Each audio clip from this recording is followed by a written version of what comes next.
अगर कोई मनुष्य सच में ही आध्यात्मिक साधना में उतरना चाहता हो तो उसे अपने हर भाव के पीछे अचेतन दशा को खोजना चाहिए। बुद्धि और तर्क से कुछ समझाने की कोशिश नहीं करना चाहिए कि हमको समझा बुझा के अपना जाल खड़ा कर ले और कहें कि इस वजह से। आप साधारणता यही कहना चाहेंगे कि विजय श्रेष्ठ, इसलिए जो जीत गया उसका गौरव है। लेकिन क्यों है विजय श्रेष्ठ और हार बुरी क्यों है? और वो हार गया, वो अपमानित क्यों है? इसके क्या कारण है भीतर?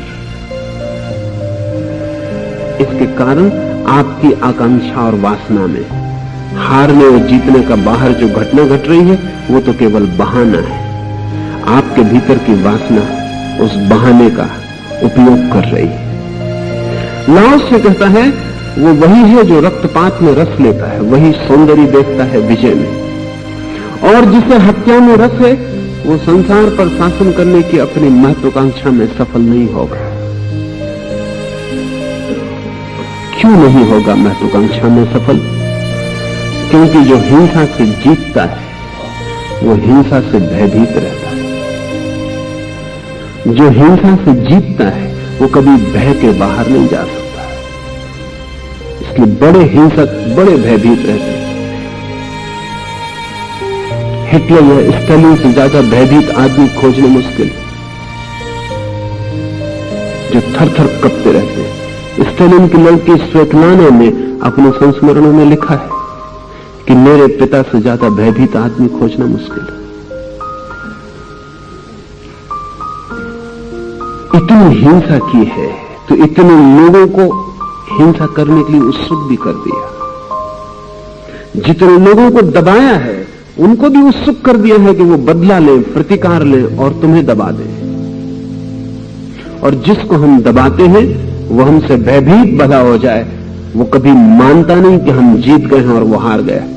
वो सदा इतना ही मानता है कि एक टेम्पररी फेज, एक अस्थाई बात है कि तुम अभी ऊपर आ गए, थोड़ा मौका दो, थोड़ा समय आए, हम भी ऊपर आ जाएंगे। हारा हुआ कभी नहीं मानता कि मेरी हार शाश्वत हो गई। वो मानता है क्षण की बात, संयोग की बात है। जीता हुआ भी मान नहीं सकता कि मेरी जीत शाश्वत हो गई, क्योंकि वो भी जानता है जो नीचे है वो कल ऊपर आ सकता है। एक बात विचारणीय है, भय से कोई भी कभी विजित नहीं होता। कोई कभी भय से हराया नहीं जा सकता। लेकिन हम सब भय पे भरोसा करते हैं, बड़े युद्ध खोर करते हैं। ऐसा नहीं, हम भी मानते हैं ऐसा। 1940 में रूजवेल्ट ने एक वक्तव्य में कहा कि मेरा देश, मैं चाहता हूं उस स्थिति में पहुंचे जहां कोई भी व्यक्ति भयभीत ना हो, किसी को भी भय की प्रतंत्रता ना रहे, सब स्वतंत्र हो अभय होने को। और दूसरी बात कही कि सभी स्वतंत्र हो पूजा करने को, प्रार्थना करने को। एक व्यक्ति ने, एक बहुत विचारशील व्यक्ति ने रूजवेल्ट को एक पत्र लिखा और उस पत्र में लिखा कि दोनों बातें विरोधी हैं, आप जरा फिर से सोचें। क्योंकि ईसाई प्रार्थना में वचन ही यही आता है कि हे प्रभु, ऐसा कभी दिन न आए जब मैं तुझसे भयभीत न हूं, तेरे प्रति मेरा प्रेम बना रहे और तुझसे मैं सदा डरता रहूं। उस आदमी ने ठीक पत्र लिखा, रूजवेल्ट को मुश्किल पड़ गई। उसने ठीक लिखा कि प्रार्थना में तो भय की ही प्रार्थना है, और अगर आप चाहते हैं लोग भय से मुक्त हो जाएं तो लोग प्रार्थना से मुक्त हो जाएंगे, जरा ख्याल कर लें। और अगर आप चाहते हैं लोग प्रार्थना को स्वतंत्र हो तो फिर उनको भयभीत रहने देना पड़ेगा। इसमें थोड़ी सच्चाई है। अंग्रेजी में गॉड फीयरिंग धार्मिक आदमी को कहते हैं, ईश्वर भीरू हम भी कहते हैं। तुलसीदास ने कहा, भय बिन होए न प्रीति, बिना भय के प्रीति नहीं हो सकती। ये थोड़ी दूर तक सही बात मालूम पड़ती है, क्योंकि हमारा सब प्रेम भय पर ही खड़ा होता है। बाप बेटे को डराता है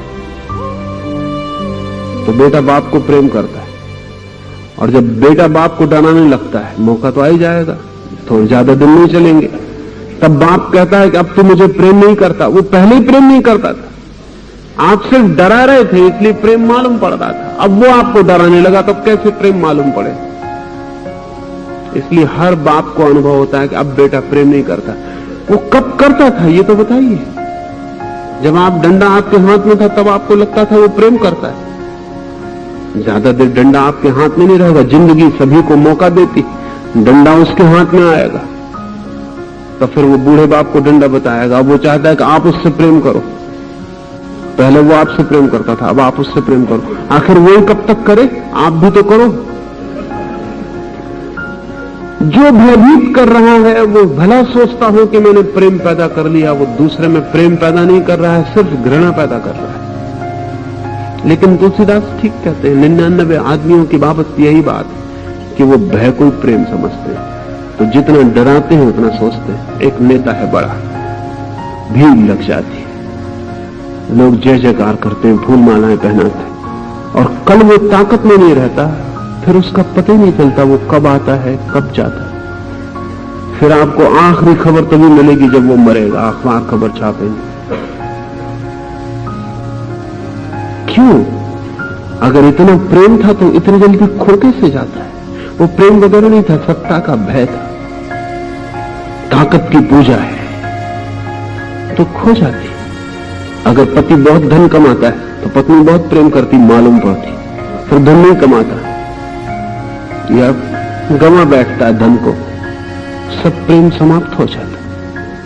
वो प्रेम कहां गया? वो प्रेम कभी था नहीं। वो धन का भय था, प्रतिष्ठा, धन की शक्ति, उसका भय था, उससे सब प्रेम था।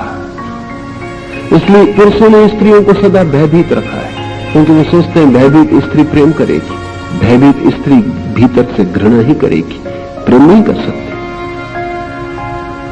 लेकिन सस्ता है ये काम, दूसरे को भयभीत करना सस्ता काम है। दूसरे के मन में अपने लिए प्रेम करना बहुत कठिन काम है, अति कठिन काम। शायद इस पृथ्वी पर इससे बड़ा कोई कठिन काम ही नहीं है, प्रेम से बड़ी कोई कला नहीं है। ये सस्ता काम है कि डरा दो तो भय पैदा हो जाए। तो पुराने धर्म भी भय पर खड़े, वो कहते हैं ईश्वर से डरो। लेकिन जो आदमी ईश्वर से डरेगा वो ईश्वर को प्रेम कैसे करेगा? डर कहीं प्रेम पैदा करता है, तब तो दिल में तो यही रहेगा कि कोई दिन मौका मिल जाए तो ईश्वर की छाती में छुरा भोंक। मन में तो यही रहेगा, ऊपर से हाथ जोड़े खड़े हैं, जी हजूरी कर रहे हैं कि आप, हम पापी हैं, आप पतित पावन हो, मगर भीतर सोच रहे हैं कि कब मौका मिले कि हम सिंहासन पर बैठे और तुम वहां आगे आके कहो कि आप पतित पावन हो, हम पापी। भय तो सदा ही ये प्रतीक्षा करेगा, चाहे भयभीत आदमी को पता भी ना हो। यही मैं कह रहा हूं, खुद भयभीत आदमी को पता ना हो कि उसकी अचेतन आकांक्षा क्या है, लेकिन डरा हुआ आदमी अचेतन में घृणा ही करेगा और बदला लेना चाहेगा। लाओस से कहता है कि घृणा से, हिंसा से कभी कोई शासन करने में सफल नहीं हो पाएगा, क्योंकि शासित स्वीकार ही नहीं करता आपको। उसके हृदय में आपकी विजय कभी स्थापित नहीं होती। सिर्फ एक ही उपाय है कि किसी के हृदय में विजय स्थापित हो जाए, वो उपाय प्रेम का है, हिंसा का नहीं। मगर उसकी बड़ी कठिन शर्त है, और वो शर्त यह है कि जब तक आप दूसरे को विजित करना चाहते हैं तब तक आप में प्रेम ही नहीं है। ये जरा जटिल मामला है। जब आप में प्रेम होता है तो दूसरा हार जाता है, लेकिन जब तक आप हराना चाहते हैं तब तक आप में प्रेम ही नहीं होता। जीत होती है दुनिया में, लेकिन उसकी ही होती है जो जीतना चाहता ही नहीं। और कई बार तो ऐसा होता है कि जो हारने को तैयार होता है वही जीत जाता है, पहले वही जीत जाता है। जीसस ने कहा है जो आखिरी खड़े होने को राजी है वो मेरे राज्य में प्रथम खड़े हो जाएंगे, और जो हारने को राजी है उनकी जीत निश्चित है। जो खोने को राजी है उन्हें कोई पाने से नहीं रोक सकेगा, जो बचाना चाहेंगे उनसे छिन जाएगा। ये ठीक कहा, ये उल्टे सूत्र बड़े ठीक है। लेकिन ये सूत्र प्रेम के। अगर मैं आपको जीतना चाहता हूं तो एक बात निश्चित है, मैं कभी नहीं जीत पाऊंगा, क्योंकि मेरी जीतने की आकांक्षा ही आपको मेरा दुश्मन बना रही है।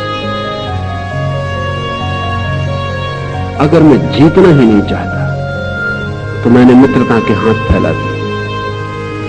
और अगर मैं इतने प्रेम से भरा हूं कि आपको आनंद मिलता हो मुझे जीत लेने में, तो मैं हारने को तत्काल राजी हूं, तो मैंने जीत लिया। हिंसा के जगत में हराए बिना कोई जीत नहीं है। अहिंसा के जगत में हारने की कला ही जीतने की कला है। ऐसे व्यक्ति की महत्वाकांक्षा कभी पूरी न होगी जो सोचता है कि हिंसा से, रक्तपात से जगत का शासन कर ले। एक व्यक्ति का नहीं किया जा सकता, जगत तो बहुत बड़ी बात है।